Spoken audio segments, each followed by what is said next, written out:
I guess I must have been like 7 or 8 years old. My dad took me to a drag race, and I got an opportunity to sit in a AA fuel dragster, and that was kind of it. Yeah. Back when I was starting in Calgary, there was 2 channels. Yeah. Okay. And we'd be able to watch Wide World of Sports on Saturday morning, and there would be the occasional 2-minute report on Formula One from Europe, and it fascinated me.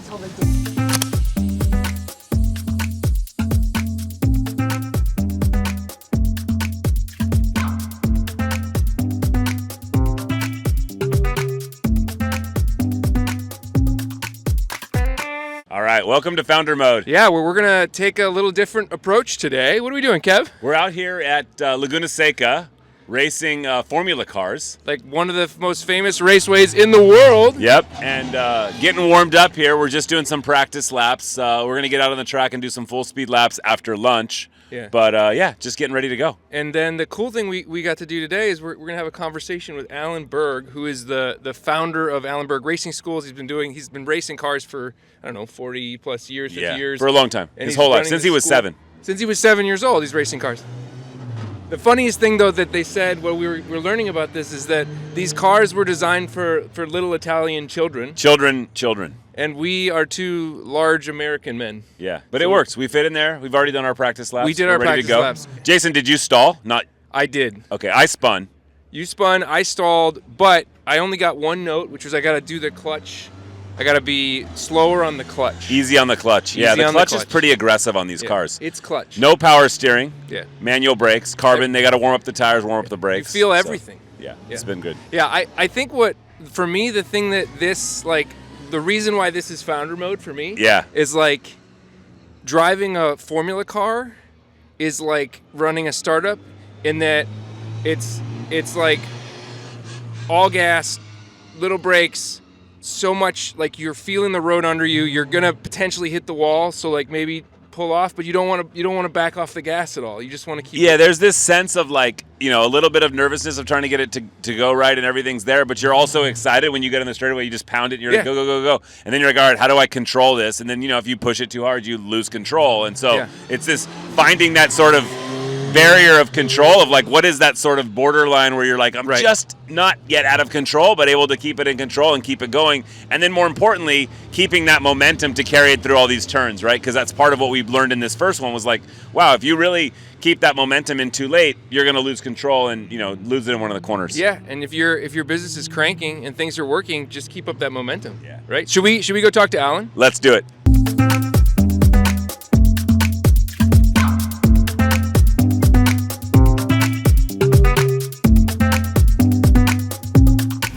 You're like ready to get in the car. Bro, just relax. We got a little school to do first. I wanted to get used to them on my hands, how things feel. You know? How it feels? You want to I was going to do some light gardening. Yeah. Doesn't do very much. No, I know. Gardening, that's no, I know. Yeah. I got these the other day. I like these. These are nice because I get a lot of good feel. Yes, for sure. Yeah. That's good. The guy who taught me my stick shift lesson this week was like, these are the ones to get. These are great driving shoes. You just learned to drive stick? Yeah, this week. Yeah. Yes. Yeah. First time? He was emailing with Alan about it. I was like, hey, do you have anything that's not a stick? He's like, no. Yeah. This is a race car. Yeah. This isn't like... Yeah. This guy grew up on a farm, so a lot of stick shifts out there. So, yeah. With race cars, they're going more towards the paddle shift these days. Yeah. They're always in the basic levels of racing. You gotta understand. And even higher levels in vintage cars and in stock car racing, they have manual transmission cars. It's all. Yeah. So the F1s, the Formula One stuff today is all paddle. It's all paddle. With clutch or clutchless? Clutchless. Yeah. Clutchless. How long have you been doing this, Alan? I've been doing the racing school about 18 years now. 18 years. Incredible. Nice. You're now illegal. It's legal to vote and go to war. The racing school, 18 years. Yes, I guess exactly right. So So always doing this track, or do you guys rotate out? It's always here. We do other programs. Okay, but this school is here. This school is here. The school is here. We do corporate safety training programs for different manufacturers and other groups. Yeah. Fleets, and Incredible. We do some police training as well. Nice. Like but the Formula emergency car stuff. Yes, driver accident avoidance. And but the Formula car stuff is here. This is the best track in the country to do this at. I mean, this might be the best track in the country, period. Yes. I mean, there's a few places in the world that are at this level. It's like Nürburgring, which is too long, honestly, and then you've got the couple in Tokyo, and you could close the streets in Monaco, right? Like, there's a couple places where it's really just. It's this royalty. It's been around for 60 years, and so being able to do this sort of experience here is a pretty cool thing for people. We have people that come from, across the country. Yeah, our group, we've got a guy from North Carolina today. We've had drivers come in from Japan. In the fall, he flew across to do the program. Flew back. And then went home again. And then he came across and did some racing with us. Nice. We have a racing team that's based on the East Coast as well too. Where do those guys race out of? Just all over the East Coast? They travel? We have our team runs in 2 national racing championships, open wheel racing championships. Nice. And what mainly like where did you mainly on the East Coast? Where did you fall in love with cars? When was the moment where you're like, this is all I'm going to ever do? This is the thing for me. I guess I must have been like 7 or 8 years old. My dad took me to a drag race, and I got an opportunity to sit in a AA fuel dragster, and that was kind of it. Back when I was starting in Calgary, there was 2 channels. And we'd be able to watch Wide World of Sports on Saturday morning, and there would be the occasional 2-minute report on Formula One from Europe, and it fascinated me. So it just was. You're hooked. Kind of. You must be kind of like floored by the just explosive growth of Formula One. Netflix Drive to Survive. All of a sudden, everyone in the world is a Formula One fan. What does that do for you guys here and for you? Like, how do you feel about all that? It's great. Because certainly now there is. Just a lot more awareness of what racing is in general. Driven by Formula One, and really, the internet, of course, started created an awareness of it, and then Drive to Survive really created a much bigger market and awareness in the United States, and I think that's been huge, and that's why there are 3 Formula One races. And has that pushed it into your guys' school? Are you seeing enrollment and interest in the school growing around that? Even before then, our programs, the number of programs that we operate here, they're almost always completely sold out. It's been like that for a few years, but this certainly supplemented it. For sure. We're so excited to be here. I've been a car guy since I was a little kid, and I grew up in Chicago. We'd go to the Chicago Auto Show with my dad and my little brother and I every single year, and then we've always been into cars. My brother has a 458. I had a Nissan GTR. That was the first car I ever tracked, really? And but never driven an open wheel Formula car. I don't know if for folks who've never been inside or been close to one, describe it. What's it like? Well, it's very raw. I don't know is one way to be able to put it. The cars are purpose built for driving on a racetrack. There is no traction control or ABS.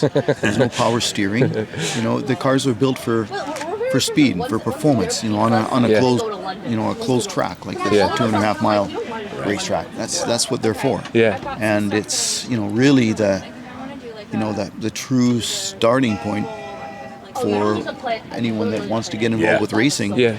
And going to a racing school is something that, to get a racing license, it's the fundamental step in auto sport. So we provide racing licenses for those that are. So you get them started, give them the license, and then they move on. It's like getting a pilot's license, Kevin. Go through the steps, right? Yeah, that's right. So it all starts from there, and a Formula car is the best platform to be able to learn from, because of the fact that there is no traction control. It's just you're just you in the car, and the correct technique. There's a specific technique to driving a car that needs to be covered off, and what you can learn in our school and Formula cars apply to other different types of cars, versus if you go to a driving experience that have road cars that you can run on the track with the traction control. Well, this takes away a lot of the safety, a lot of the automation, so it forces you to get really native with the understanding and form and kind of fundamentals. You learn the correct technique. You learn the correct technique, and then you're able to apply it to a lot of other different. We're going to school today. Yeah, I'm excited. Like I want to learn. Yeah. Awesome, man. So look, Alan, we kind of just grabbed you and like kind of forced you into talking to us, but we do this podcast called Founder Mode, and we interview entrepreneurs and founders about building their businesses. You know, if you were to give advice to your younger self or somebody else who's like, I want to build a business around racing cars, you know, kind of getting out there and doing this sort of thing, what's your advice to folks out there doing stuff like this? Well, you know, you have to look at the big picture and a long term to be able to see where you really want to take. You have to be realistic in your expectations, and just like anything else, when you are starting a business, you need to make sure you develop a market for it. Yeah. Right? That's the most important thing, is to make sure there is a market. Seems like there's a pretty good market for this. There's a room full of people in there waiting for you. Let's get in and do it. Let's do it. Thank you, Alan. Appreciate you. Nice to meet you. Well, welcome. Great to have you. Thanks, man. Dude, this was so fun. I remember putting on my tracksuit being like, how am I going to go to the bathroom in this? Yeah, I actually tried right after, and it was actually not that hard. There's like a zipper. Yeah, there's the whole thing. And then they took us out there. They showed us how to like use the cars. And do you remember the blip? They're like, oh, when you shift, you have to like keep one foot on the brake and blip the gas so that you can rev match. That was too hard. Heel toe shifting. And the tricky part there was like what they wanted you to do was just practice like one downshift. I actually went for all three and ended up in the gravel, which I was the first. Yeah, you were the first one to spin. There's my spin right there. That's awesome. Nice. Yeah, and I tried to like get myself out, couldn't do it, and I had to raise the hand. Thumbs up, dude. Thumbs up for safety. Like I'm alive. I like it. Yeah, I lived to tell the tale. Dude, back on the track. Yeah. I mean, this was like a top 5 life event for sure, and I watched two of my kids. The corkscrew, dude, epic.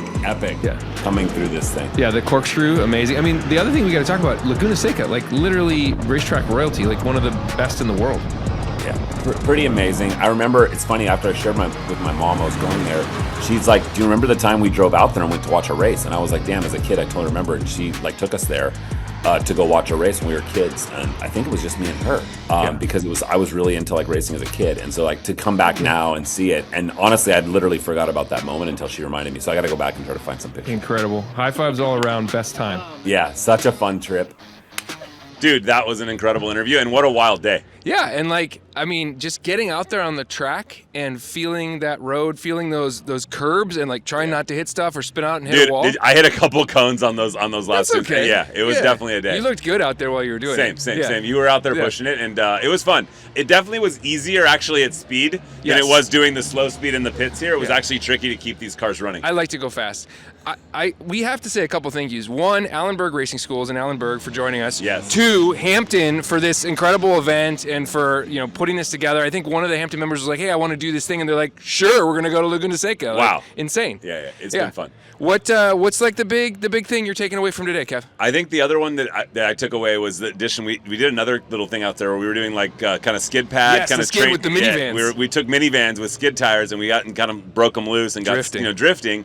And then charted recovery. Yeah. And part of it was interesting because like there was this balance between how much gas you could put in and more importantly, it was all about control and steering and just look where you need to go. And so I think, again, picking it back to business, right? It's like, look where you need to go, focus on the, prize, don't look behind you, don't look left and right, don't worry about competitors, don't worry about what else is going on in the world. Dude, what is focused on your business and what are your goals and how are you going to go attack? Yeah, I think that's exactly right.